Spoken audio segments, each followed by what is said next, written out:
Давай. Опять дядь.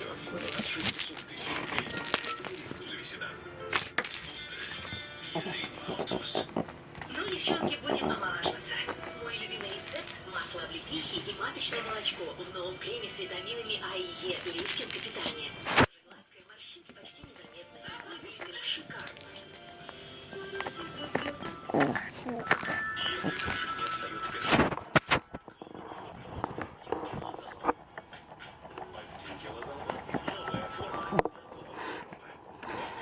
Настоящая сенсация. Жидкий кератин – укрепление для моей